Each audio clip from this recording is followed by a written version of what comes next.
ലൈവിൽ ഇപ്പൊ ടാസ്ക് നടന്നുകൊണ്ടിരിക്കുകയാണ്. അപ്പൊ സായി രാജാവായിട്ടാണ് ആക്ട് ചെയ്യുന്നത്. അപ്പൊ നോറ കുമാരിയൊക്കെ ആയിട്ട് വന്നിരുന്ന് അവിടെ ഫുഡൊക്കെ കഴിച്ചുകൊണ്ടിരിക്കുന്നുണ്ട്.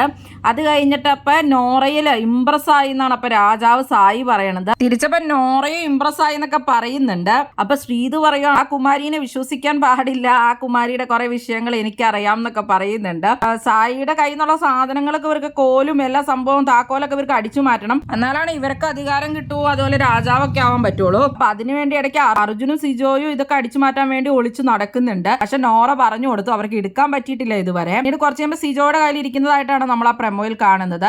ഇതിനു മുമ്പ് ലൈവിൽ അപ്പൊ ശ്രീധുവിനെ ജയിലിൽ പൂട്ടിയിടുകയൊക്കെ ചെയ്തിട്ടുണ്ടായിരുന്നു. ശ്രീധു സംസാരിക്കും ഫുഡ് കഴിക്കുകയൊക്കെ ചെയ്തിട്ട് രാജാവ് പറയാണ്ട് ചെയ്തതിനാണ് അപ്പൊ ശ്രീധുവിനെ പൂട്ടിയിട്ടിട്ടുണ്ടായിരുന്നത്. ശ്രീധുവിനെ ഇപ്പൊ ജയിലിൽ നിന്ന് ചാടിക്കാനൊക്കെ അർജുൻ നോക്കിയിട്ടുണ്ടായിരുന്നു. അങ്ങനെ അർജുനെയും പൂട്ടിയിടുകയുണ്ടായി. രണ്ടുപേരും അങ്ങനെയായിട്ട് ജയിലിൽ കിടന്നിട്ടുണ്ടായിരുന്നു. കുറച്ച് കഴിഞ്ഞപ്പോൾ സായി രാജാവ് തുറന്നു വിടുകയൊക്കെയാണ് ചെയ്തത്. കുറച്ച് കഴിയുമ്പോൾ ആൾമാറാട്ടം ടാസ്ക് ആണോ എന്നറിയില്ല, ഇവരൊക്കെ വേഷം കിട്ടി വരുന്നതൊക്കെ ആയിട്ട് നമ്മൾ പ്രമോയിൽ കണ്ടിട്ടുണ്ടായിരുന്നു. പിന്നെ മണി ബോക്സ് ടാസ്ക് നടക്കുന്നുണ്ട്. അപ്പൊ എങ്ങനെയാണ് ഈ ടാസ്ക് നിങ്ങൾക്ക് ഇഷ്ടപ്പെട്ടോ?